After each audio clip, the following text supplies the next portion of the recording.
রাত 12টা পেরিয়ে গেছে। এই সময় সাধারণত মানুষ ঘুমিয়ে পড়ে, কুকুরের ডাক থেমে যায়, পাখির শব্দ মরে যায়, চারপাশে শুধু নিস্তব্ধতা। কিন্তু এক সময় এই নীরবতাই ছিল সবচেয়ে বড় বিপদ, কারণ এই নীরবতার ভেতর দিয়ে হেঁটে আসতো একজন মানুষ, নাকি মানুষ ছিল না সেটা আজও নিশ্চিত না।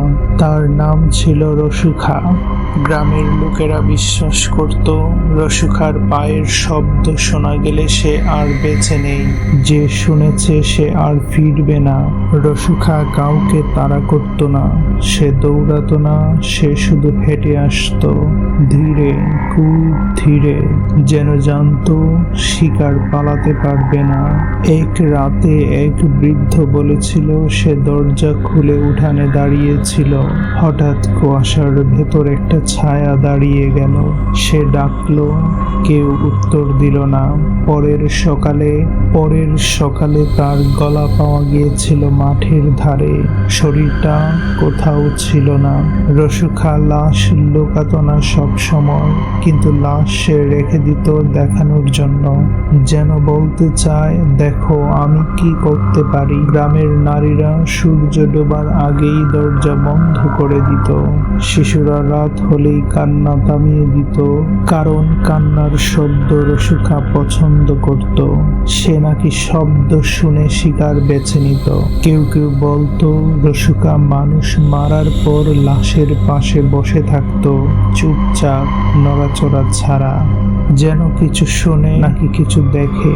একজন পুলিশ পরে বলেছিল রসুখার চোখে সে কোনো রাগ দেখেনি, কোনো ভয় দেখেনি, শুধু একটা শূন্যতা, যেন তার ভেতরের মানুষটা অনেক আগেই মরে গেছে, আর যা বেঁচে ছিল তা আর মানুষ ছিল না।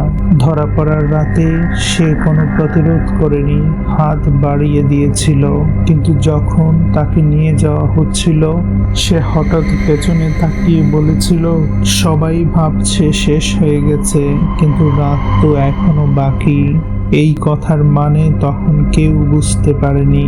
আজও কেউ কেউ বলে ওই গ্রামে গেলে রাত গভীর হলে হঠাৎ দরজায় 3টা টোকা শোনা যায়, খুললে কেউ থাকে না, শুধু কাদামাখা পায়ের ছাপ এক জোড়া, ধীরে ধীরে দূরে মিলিয়ে যায়।